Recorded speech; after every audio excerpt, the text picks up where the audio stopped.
بخاری مسلم میں حدیث ہے، تم میں سے کوئی شخص اس وقت تک مؤمن ہی نہیں ہو سکتا جب تک کہ میں اسے اس کے ماں باپ اولاد سب لوگوں سے بڑھ کر عزیز نہ ہو جاؤں۔ تو ہم اللہ کا نام لے کے سورہ الفاتحہ کا آغاز کرتے ہیں۔ اعوذ باللہ من الشیطان الرجیم، بسم اللہ الرحمن الرحیم، الحمد للہ رب العالمین۔ تمام تعریفیں اس اللہ کے لیے ہیں جو تمام جہانوں کا پالنے والا ہے، یہ بھی ترجمہ درست ہے، اور تمام جہان والوں کا پالنے والا ہے، یہ ترجمہ بھی عربی لنگوسٹک کے اعتبار سے درست ہے۔ تمام جہان سے مراد جیسے اب جتنی سپیشیز دنیا میں آباد ہیں وہ ہر ایک کا ایک اپنا جہان ہے۔ پرندے ہیں، پرندوں کا ایک اپنا جہان ہے، حیوانات ہیں، ان کا اپنا ایک جہان ہے، ایک نباتات کی سپیشیز ہیں۔ اس وقت روئے ارض پہ آلموسٹ 2 ملین سپیشیز دریافت ہو چکی ہیں، نباتات حیوانات کی ملا کر، اور ایک ایک سپیشیز آگے بلینز میں۔ انسان ہی دیکھ لیں 7.5-8 ارب کے قریب ہیں، اور باقی حشرات الارض اگر آپ گننا شروع کریں نہ ختم ہونے والے۔ تو یہ تمام کا پالنے والا کون ہے؟ اللہ۔ الرحمن الرحیم، وہ انتہائی رحم فرمانے والا ہے۔ الرحمن کہتے ہیں جیسے اسی سے لفظ، یہ اسی یعنی آپ سمجھ لیں عربی لنگوسٹک کے اعتبار سے طوفان بھی عربی کا لفظ ہے نا، یعنی ٹھاٹھے مارتا ہوا سمندر ہے اس کی رحمت کا۔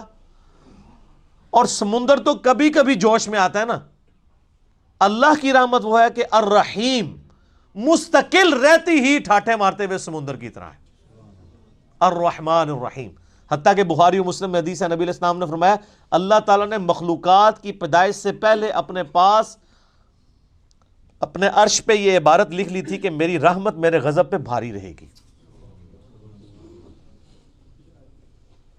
قرآن میں بھی ہے وَكَتَبَ عَلَى نَفْسِهِ الرَّحْمَةِ، کہ یہ اللہ نے اپنے اوپر خود لازم کر لیا کہ میں ہر حال میں رحم ہی کروں گا۔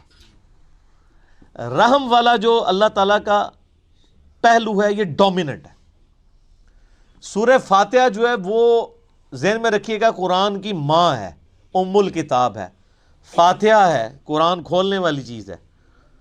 تو اس میں جو جو چیز آ رہی ہے نا، اس کی جڑ پڑ رہی ہے نا، وہ پورا قرآن اسی جڑ سے پھر اگنے والا وہ بڑا تناور درخت ہے۔ ہر چیز کی جڑ سورہ فاتحہ میں۔ مالک یوم الدین، وہ مالک ہے قیامت کے دن کا۔ دنیا میں تو کئی بادشاہ ہیں، اس کی اجازت سے، اس کی مرضی سے نہیں، اجازت سے۔ اجازت یہ ہے کہ کھلی چھٹی ہے، مرضی نہیں ہے کہ وہ غلط کام کریں۔ وہ بس اللہ نے 2 راہیں دکھا دی ہیں، انا ہدیناہ السبیل اما شاکرا و اما کفورا۔ ہدایت کا راستہ واضح کر دیا، چاہے تو شکر گزاری کی روش اختیار کرو، خواہ ناشکری کی۔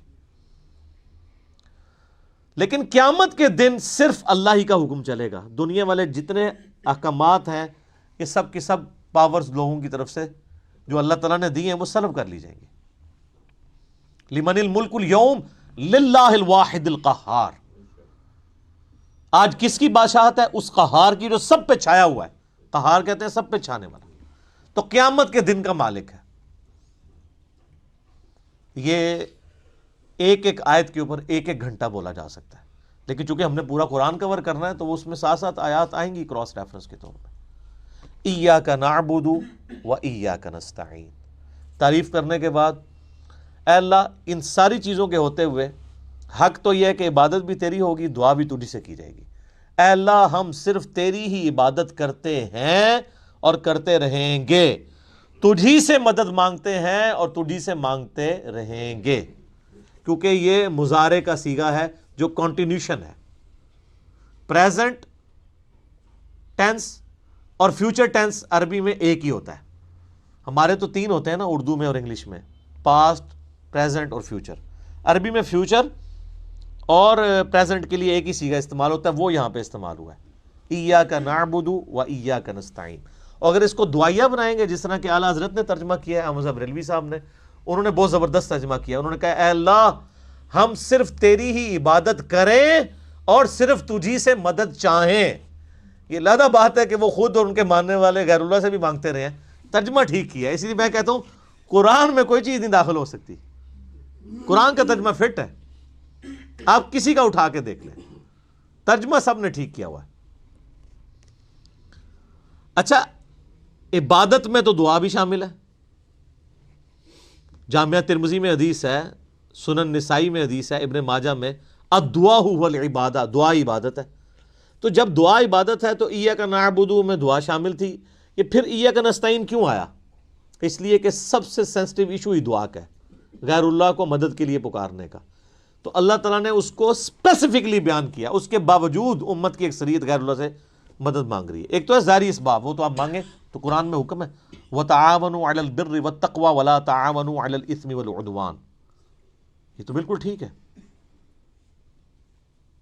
وہ ایک مفتی صاحب جو کیو ٹی وی پہ بیٹھے ہوئے ہیں لوگوں کے عقیدے خراب کرنے کے لیے، وہ کہتے ہیں جی اب پھر ہم امی سے روٹی نہ مانگے جا کے۔ بھائی امی سے روٹی وہ مانگتا ہے جس کی امی گھر موجود ہوتی ہے، جس کی امی قبرستان میں آرام فرما ہوتی ہے۔ اگر وہ امی سے روٹی مانگ رہا ہو تو اسے کیا کہا جاتا ہے؟ پاگل یا مجذوب، تھوڑے سوفسٹیکیٹڈ ورڈ، مجذوب یا پاگل۔ تو یہ پاگلوں سے آپ گفتگو کر رہے ہیں، یہ دھوکہ دے رہے ہیں۔ وہ کہتے ہیں جی کوئی دریا میں ڈوب رہا ہو تو اللہ کو پکارے گا، یا جو وہاں پہ کنارے پہ لوگ موجود ہیں ان کو پکارے گا؟ بھئی یہ تو ظاہری اسباب ہے۔ تو سر وہ اس وقت شیخ عبد القادر جیلانی کو بھی پکار کے دیکھ لے، اگر اس کو ہے کہ وہ بچا لیں گے، کیونکہ اللہ نے دنیا کو اسباب کے ساتھ جوڑا ہوا ہے۔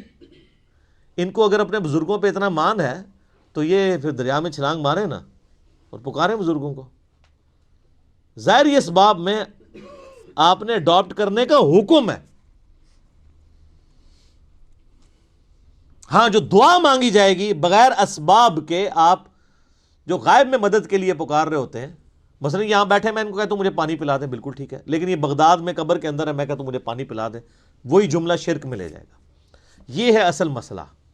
یہ جھگڑتے رہتے ہیں جی وہ جی بزرگوں کو اختیار نہیں۔ میں کہتا ہوں جی بزرگوں کو اختیار ہو بھی، کوئی بزرگ ماشاءاللہ اتنا پہنچا ہے کہ اسے اللہ نے اختیار ہی دے دیا فرشتوں کی طرح، پھر بھی بزرگوں کو پکارنا شرک ہوگا مدد کے لیے۔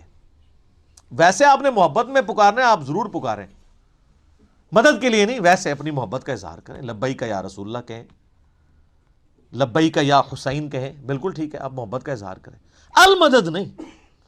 بارش کون برساتا ہے؟ اللہ۔ ڈیوٹی کس کی ہے؟ تو بارش فرشتوں سے مانگی جائے گی یا اللہ سے؟ اللہ سے۔ اچھا اگر کوئی فرشتوں سے مانگ لے کہ یار خیر اللہ نے ڈیوٹی لگائی ہے، سر وہ مشرک ہو جائے گا، اور یہ قرآن میں لکھا ہوا ہے۔ آپ پارہ نمبر 20 کھول لیں اگر کسی کو توفیق ہو۔ میں نے کئی بار سنا ہے، میں ایک جگہ بیٹھا ہوا تھا، وہاں پہ ایک شیعہ ذاکر بھی تھے۔ اب مجھے 2-3 دن پہلے، شیعہ عالم تھے بلکہ ذاکر نہیں تھے، 2-3 دن پہلے پتہ چلا ہے وہ فوت بھی ہو گئے، بہت علمی آدمی تھے، اللہ تعالیٰ ان کی مغفرت کرے۔ تو وہ ان کے ساتھی بیٹھے تھے، وہ کہتے ہیں جی ٹھیک ہے ہم یا علی مدد نہیں کہنا چاہیے، لیکن جو یا علی مدد کہتا ہے آپ اسے کیوں کہتے ہیں وہ شرک کر رہا ہے؟ میں نے کہا اس لیے قرآن میں لکھا ہے۔ تو میں نے یہ آیت سورہ النمل کی آیت نمبر 62 پارہ نمبر 20 کے آغاز میں، امن یجیب المضطر اذا دعا ویکشف السوء ویجعلکم خلفاء الارض االہ مع اللہ، بھلا بتاؤ تو کون ہے جو مصیبت میں گھرے ہوئے شخص کی فریاد کو سنتا ہے اور اس کی تکلیف اس سے دور کرتا ہے، اور تمہیں اپنے ماں باپ کے مرنے کے بعد خلیفہ کرتا ہے اس زمین پر۔ االہ مع اللہ، کیا اللہ کے ساتھ کوئی اور الہ بھی ہے جس کی یہ کوالٹی ہو؟ قلیلا ما تذکرون، بڑے کم لوگ ہی نصیحت پکڑتے ہیں۔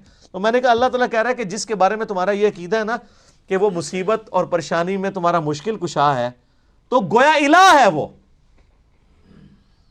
اور سب سے پہلے تو مولا علی ان کے گریبان پکڑیں گے جنہوں نے مولا علی کے بارے میں عقیدہ گھاڑ لیا۔ مولا علی بھی اپنی نمازوں میں اللہ کو پکارتے تھے، مولا علی کا ماننے والا بھی ہوگا جو اللہ کو پکارے گا۔ پھر بڑے بڑے دھوکے ہیں جی، وہ کہتے ہیں جی وہ جی غیر اللہ سے مدد کہتے ہیں حرام ہے۔ اور کون کہتا ہے غیر اللہ سے مدد حرام ہے؟ آپ یہودی سے بھی مدد لیں، بخاری مسلم میں حدیث ہے نبی علیہ السلام جب فوت ہوئے ہیں آپ کی زرہ ایک یہودی کے پاس گروی رکھی ہوئی تھی، لیکن جو سامنے موجود نہیں اس سے تو نہیں آپ اسباب کے طور پہ مدد لے سکتے۔ وہ جی قرآن میں غیر اللہ سے مدد کہا ہے، کدھر ہے جی؟ وہ کہتے ہیں وَاسْتَعِینُوا بِالصَّبْرِ وَالصَّلَاةِ، نماز اور صبر سے اللہ کی مدد چاہو۔ تو وہ مدد تو اللہ کی چاہ رہے ہیں، یا یہ کہہ رہے ہیں کہ المدد یا نماز میری مشکل کشا، المدد یا صبر مشکل کشا۔ آگے نہیں پڑھتے ان اللہ مع الصابرین، صبر کرنے والوں کے ساتھ اللہ ہوگا۔ وہ کہتے ہیں حضرت عیسیٰ علیہ السلام نے کہا تھا من انصاری اللہ، کون ہے جو اللہ کے لیے میرا مشکل کشا بنے؟ وہ تو ظاہری اسباب میں، ہمارے نبی علیہ السلام کے بھی صحابہ آپ کے جو ساتھی تھے وہ آپ کے اسباب میں آپ کے مشکل کشا تھے، لیکن وہ والا مشکل کشا نہیں کہ جو آپ وہ سمجھ رہے ہیں، ورنہ اگر نبی کا مشکل کشا صحابہ اکرام تھے تو پھر تو ان کا مرتبہ اوپر ہو گیا۔ تو وہ صرف صحابہ مشکل کشا نہیں تھے، وہ یہودی جس نے نبی علیہ السلام کی زیرہ گروی رکھ کے آپ کو کچھ دیا تھا وہ بھی مشکل کشا ہے، اور سب سے بڑا مشکل کشا سورج ہے۔ سورج اگر ختم ہو جائے تو زمین پہ نہ نباتات اپنا اگ سکتی ہیں، نہ حیوانات ان نباتات کو کھائیں گے، سب کچھ ختم ہو جائے گا۔ دنیا میں ہواؤں کا چلنا، موسموں کا بدلنا، یہ سب کچھ سورج کی وجہ سے ہے۔ تو کوئی کہتا ہے المدد یا سورج، کسی کے ذہن میں یہ وہم بھی آتا ہے کہ سورج مشکل کشا ہے، حالانکہ آپ کے بزرگ تو کچھ بھی نہیں کر سکتے جو کچھ سورج کر رہا ہے، اور سورج کو موت بھی نہیں ہے، یہ آپ کے بابے مر چکے ہیں۔ تو کہیں نا المدد یا سورج، کہیں گے نہیں جی سورج کا کیا کمال ہے، وہ تو اللہ نے اس کی ڈیوٹی لگائی ہوئی ہے، تو ہم اس کو کیوں پکاریں، ہم اللہ کو کیوں نہ پکاریں؟ تو بابوں کی بھی اگر ڈیوٹی لگی ہوئی ہے تو بابوں کو نہ پکارو، ویسے ڈیوٹی کو نہیں لگی ہوئی، اگر لگی بھی ہو for the sake of argument, تمہاری جعلی جو دلائل ہیں اس پہ ایگری کرتے ہوئے، پھر بھی ان کو نہیں آپ پکارو گے، شرک ہو جائے گا اور ناقابل معافی جرم ہو جائے گا۔ یہ اتنے سارے انہوں نے دھوکے دیے ہوئے ہیں، اور زیادہ تر ظاہری اسباب کے ذریعے دے رہے ہوتے ہیں۔ وہ جی صحیح بخاری میں حدیث ہے، ایک صحابی کی پنڈلی ٹوٹ گئی، وہ حضور کے پاس حاضر ہوا، آپ علیہ السلام نے ہاتھ پھیرا، بالکل ٹھیک ہے، لیکن آج اگر کسی کی پنڈلی ٹوٹے گی تو نبی علیہ السلام تو دنیا میں موجود نہیں ہے، اور اگر آپ کو اتنا شوق ہے تو آپ اپنی پنڈلی توڑیں، آپ کو روزہ شریف پہ لے جاتے ہیں، پتہ چل جائے گا جڑتی ہے کہ نہیں۔ نبی علیہ السلام دنیا میں موجود ہوں، ہم دعا کروانے کے لیے اپنے مسائل ان کے سامنے لے کے جائیں گے۔ تو اس میں کافی سارے دھوکے، میں نے 2.25 گھنٹے کا لیکچر دیا ہے دعا صرف اللہ ہی سے، مسئلہ نمبر 3 میرا ریسرچ پیپر نمبر 3 بھی ہے، دعا صرف اللہ ہی سے، جو ہزاروں لوگوں کے عقیدہ توحید کی اصلاح کا سبب بنا ہے، اسی کی ایکسٹینشن ہے مسئلہ نمبر 43 وسیلہ اور توسل کے صحیح احکام و مسائل۔ اس پہ گھنٹوں بولا جا سکتا ہے، جتنے انہوں نے لیم ایکسکیوزز ڈیوائز کیے ہوئے ہیں، جتنے دھوکے دیے ہوئے ہیں، اور پھر وہ کہتے ہیں دیکھیں جی وہ اگر وہ جو آپ پتہ ہے پچھلے کچھ کئی سال پہلے خانہ کعبہ شریف میں کرین گری، تو کہتے ہیں وہ بزرگوں کے ماننے والوں کو موقع مل گیا، ان کا یہ کہتے تھے خود کچھ حملے ہوتے ہیں مزاروں پہ نہیں روکتے، تو اللہ نے کون سی کرین روک لی، اور اللہ کا تو دعویٰ ہی کہیں نہیں ہے کہ میں روکوں گا۔ وہ ابرا کے لشکر کو ایک دفعہ ہی تباہ کیا ہے، یزید نے جب کعبے پہ چڑھائی کی ہے تو اللہ نے برباد نہیں کیا اس لشکر کو، دنیا بقدر ایفرٹ ہے۔ صحیح بخاری میں حدیث ہے قرب قیامت میں ایک پتلی ٹانگوں والا حبشی کعبے کی اینٹ سے اینٹ بجا دے گا، اللہ نے حفاظت وہ ابراہیم علیہ السلام کے لیے ایک دفعہ ہی آگ ٹھنڈی ہوئی ہے، کئی صحابہ جو ہیں وہ آگ میں جلائے گئے ہیں، رومن امپائر کی جنگوں میں تیل کے کڑاؤں میں ان کو ڈالا گیا ہے، لیکن آپ کا دعویٰ ہے کہ آپ کے بزرگ سب کچھ کر سکتے ہیں، ہم کہتے ہیں پاکستان کی بجلی پوری کر دیں۔ اچھا یہ بزرگ جب بیمار ہوتے ہیں، یہ تو آغا خان میں اور شفا انٹرنیشنل میں جاتے ہیں، آپ بیمار ہوتے ہیں آپ کو اٹھا کے مزار پہ لے جاتے ہیں۔ آمدہ کوئی بزرگ بیمار ہو چیخیں بھی مارتا رہے، اس کو کہ نہیں سر دسو جانا کیڑے مزار تے ہے، اسپتال نہیں تو کھڑنا۔ دنیا کے مہنگے ترین ہاسپٹلز میں یہ علاج کرواتے ہیں، آپ کو کہانیاں کرائیں گے کہ ہمارے پاس لے کے آؤ ہم بائی پاس کریں گے۔ کوئی دنیا کا بزرگ جو ہے وہ مجھے ختنہ کر کے بتائے، بائی پاس تو بہت بڑی چیز ہے، بلیڈ مارے بغیر، کیونکہ بائی پاس تو بغیر بلیڈ کے کرتے ہیں نا، وہ سب جھوٹ فراڈ، اور صحیح ہو رہا ہے آپ کے ساتھ، کیونکہ آپ نے دین بین لوگوں کے حوالے کیا ہوا، تو دیکھیں پھر آپ کے ساتھ کیا کر رہے ہیں وہ۔ اہدنا الصراط المستقیم، اے اللہ ہمیں چلا سیدھے راستے پر۔ یہاں بھی دھوکے دیتے ہیں، اور یہ سارے ہی بزرگ ٹھیک ہیں، سارے ہی راستے ٹھیک ہیں، اور قرآن میں تو راستے آئے ہی کہیں نہیں ہیں۔ قرآن میں گمراہی جمع کے سیغے سے آئی ہے، ہدایت ہمیشہ سنگولر کے سیغے سے۔ ظلمات آیا گمراہی کے لیے، نور آیا انوار نہیں آیا۔ تو قرآن کا ترجمہ ہی غلط کر رہے ہو۔ اہدنا الصراط المستقیم، اے اللہ ہمیں چلا سیدھے راستے پر، صراط الذین انعمت علیہم، راستہ ان لوگوں کا، راستے نہیں، وہ کہتے ہیں چاروں ہی حق پہ ہیں، پانچوں ہی حق پہ ہیں، سارے ہی ٹھیک ہیں، راستہ ان لوگوں کا انعمت علیہم جن پر تیرا انعام ہوا۔ اور یہ آیت پڑھ کے اپنے بابوں کے نام لینے شروع کر دیتے ہیں، یہ بابے تو جمع بھی نہیں سن اس ٹائم جدوں آیت نازل ہوئی ہے، اور پھر یہ بابے بھی مختلف ہیں، بریلویوں کے انعمت علیہم جو ہیں وہ مغضوبی علیہم ہیں دیوبندیوں کے، اور دیوبندیوں کے انعمت علیہم جو ہیں بریلویوں کے مغضوبی علیہم ہیں، اور وہ ضالین بھی ہیں۔ تو بابوں کی کون سی آپ ہمیں ڈوز لگا رہے ہیں؟ کوئی باب کامن نہیں ہے۔ انعمت علیہم کون ہے؟ وہ سر سورہ النساء کی آیت نمبر 69 میں ہے، من النبیین والصدیقین والشہداء والصالحین۔ نبی ہیں، صدیقین ہیں، شہداء ہیں، صالحین ہیں۔ لیکن صالحین کون؟ ڈیفینیٹ تو صرف صحابہ اور اہل بیت ہے، اس کے بعد صرف ہماری اسیسمنٹس ہیں، اللہ کو پتہ ہے، کیونکہ وہی کا معاملہ ہے۔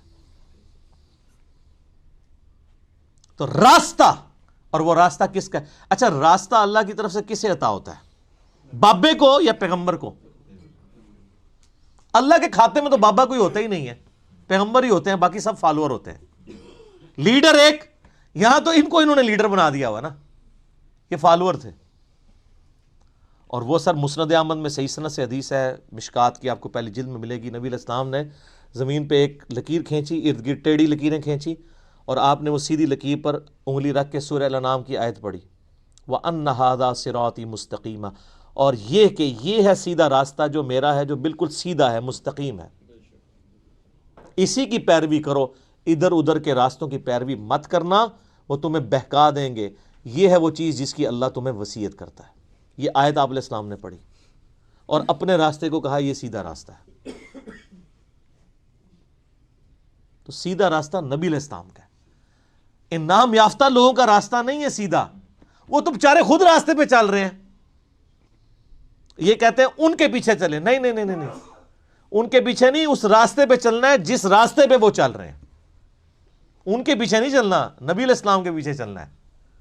کیونکہ وہ تو پھر آپ خود ہی میں سناتے ہیں، شیخ عبد القادر جیلانی کے پاس شیطان آیا، اس نے کہا عبد القادر تیری ساری نمازیں معاف ہیں جی، تو کہنا نہیں، عبد القادر جیلانی نے لا حول ولا قوت الا باللہ پڑھا اور کہا تو شیطان ہے، تو اس نے جاتے جاتے پھر وار کیا، اس نے کہا تجھے تیرے علم نے بچا لیا، تو ان کا نہیں، مجھے اللہ کے فضل نے بچایا۔ تو کہتے ہیں وہ ایک نورانی شکل میں آیا تھا، تو وہ کہنے لگا میں تیرا رب ہوں، اور پھر اس نے کہا کہ تیرے اس مقام پہ پہنچے ہوئے 70 غوث میں نے ورگلا دیے۔ تو ہم کہتے ہیں غوث تو آپ کہتے ہیں سب سے بڑا اونچا مرتبہ ہوتا ہے، وہ 70 غوث جس شیطان نے ورگلا دیے اس کو کیوں نہیں پیر مانتے؟ اور وہ جو 70 غوثوں کے ماننے والے لاکھوں مرید تھے، وہ تو کہہ رہے تھے ہمارے بزرگ ہمیں بخشوائیں گے، وہ بزرگ تو خود اللہ کے فضل سے دوزخ پہنچے ہوئے ہیں، وہ شیطان نے ورگلا دیا، تو تسی کتنے جاؤ گے؟ تو سر پیروں نو پھڑو جنہوں اللہ نے تہاڈا پیر بنایا، ما ضل صاحبکم وما غوا، تمہارے نبی نہ کبھی بہک کے ہیں نہ کبھی بیرا چلے ہیں، اس کو پیر مانو۔ سناتے خود ہیں، اور انجینئرنگ پھر جب ہم کرتے ہیں ان کو سمجھ آتی ہے ہمارے ساتھ ہو کیا گیا، تو اس کا اللہ غوثوں کا تو اعتبار ہی کوئی نہیں، 70 غوث جو رگڑے گئے نے، تو باقی کا کیا اعتبار ہے؟ تو نبی علیہ السلام کو اپنا امام مانے۔ تو صراط الذین انعمت علیہم نبی علیہ السلام کا راستہ۔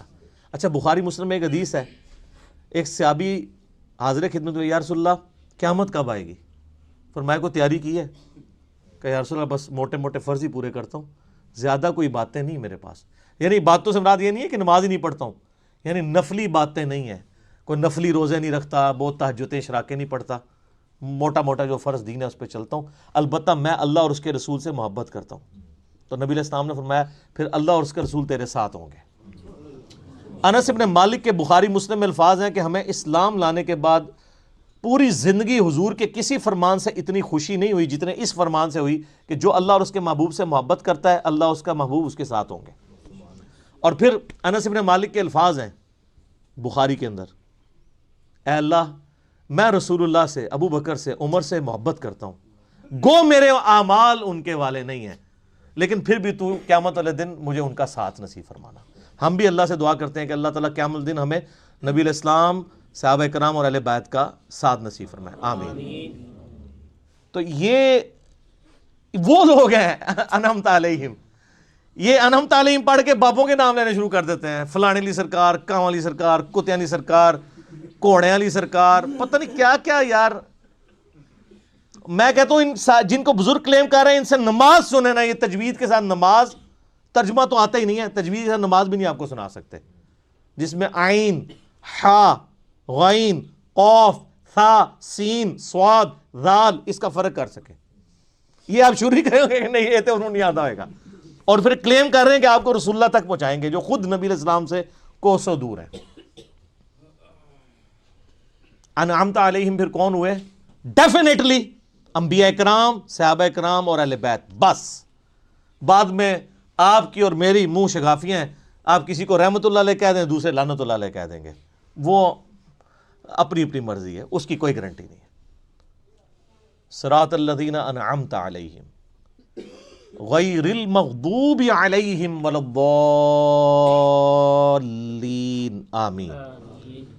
بچانا ان کے راستے سے کہ جن پر تیرا غضب ہوا اور جو گمراہ ہے۔ اور اس کے بعد بخاری مسلم میں الفاظ ہے کہ نبی علیہ السلام سورہ فاتحہ جب بھی پڑھتے تھے تو آمین کہتے تھے۔ آمین آہستہ آواز میں، اونچی آواز میں، یہ بھی اختلاف ہے۔ بہرحال امام ترمذی نے پوری بحث کی ہے جس میں انہوں نے یہی راجح قول اختیار کیا ہے کہ جو جہری نمازیں ہیں ان میں آمین اونچی کہی جائے گی، اور جو زور اثر کی نمازیں ہیں اس میں آمین آہستہ کہی جائے گی۔ بہرحال آمین کہنا سنت ہے، یہ آمین قرآن کا حصہ نہیں ہے، اسی لیے سورہ فاتحہ جب قرآن میں لکھی ہوتی ہے کبھی غور سے آپ نے دیکھا نہیں وہاں آمین نہیں لکھی ہوتی، کیونکہ وہ نماز نماز میں سنت ہے، قرآن کا حصہ نہیں ہے۔ اور بخاری مسلم کے الفاظ ہیں کہ اس وقت فرشتے بھی آمین کہتے ہیں، اور جب امام آمین کہتا ہے تو جس کی آمین فرشتوں کے ساتھ مل جائے اللہ تعالیٰ اس کی مغفرت فرما دیتا ہے۔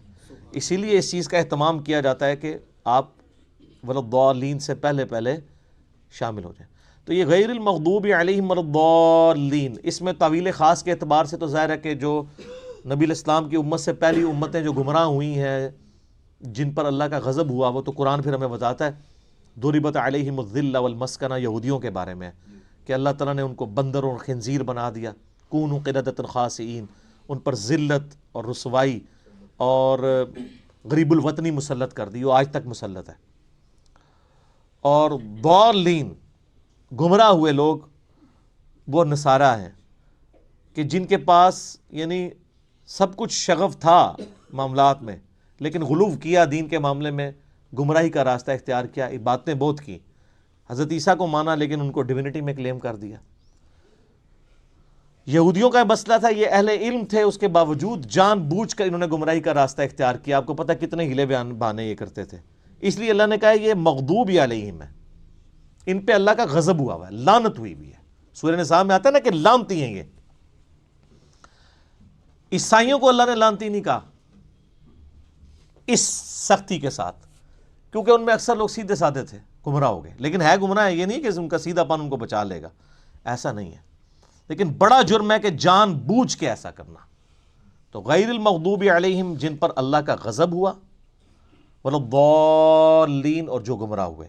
یہ آخری آیت ہے۔ اچھا، وہ بعض لوگ کہتے ہیں وہ جی ہر ایک کی جگہ آیت پڑھی ہوئی، یہاں آیت نہیں پڑھی۔ یہ آیات کے جو نشان بھی ہیں نا، یہ بھی مطلب کوئی آپ پرانے مصحف اٹھائیں گے نا، اگر کلمی ان میں نہیں تھے، یہ تو ڈویژن بعد کی ہے۔